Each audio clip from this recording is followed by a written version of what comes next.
গরমে এভাবে আম মাখিয়ে খেয়ে দেখেন না, প্রচুর মজা, প্রচুর। আর দেখতে অনেক লোভনীয় লাগছে না? আসসালামু আলাইকুম everyone, welcome to my YouTube channel.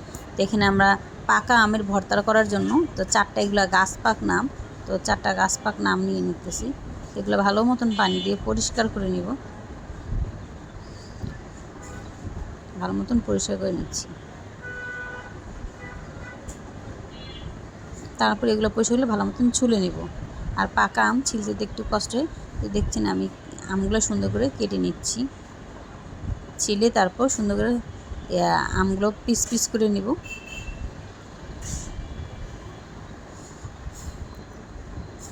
এখন এটাতে আমি শুকনো মরিচ, লবণ, বিট লবণ দিয়ে দেবো সুন্দর করে। এই তো দেখতে একটা মরিচ, এই মরিচগুলো অনেক ঝাল, এই যে লবণ অল্প পরিমাণ দিয়ে দিলাম। আর এটা ভালো মতন মিশিয়ে নিব। একটু টক মিষ্টি আম এভাবে খেয়ে দেখেন না, এত মজা। আমার দেখে মনে হচ্ছে এখনই আবার আম মাখায় খাই, কিন্তু আমার বাসায় এখন আম নাই, গাছ পাকলে এরকম টক মিষ্টি আম নেই।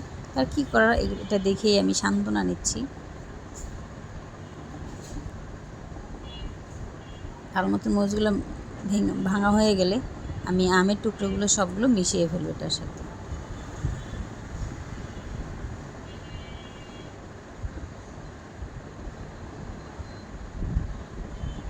এই দেখতেই পাচ্ছেন সুন্দর করে এটা মাখিয়ে নিচ্ছি, আর অল্প পরিমাণ চিনি দিয়ে দিচ্ছি। টক মিষ্টি ঝাল এটার কিন্তু টেস্ট অন্যরকমই লাগে।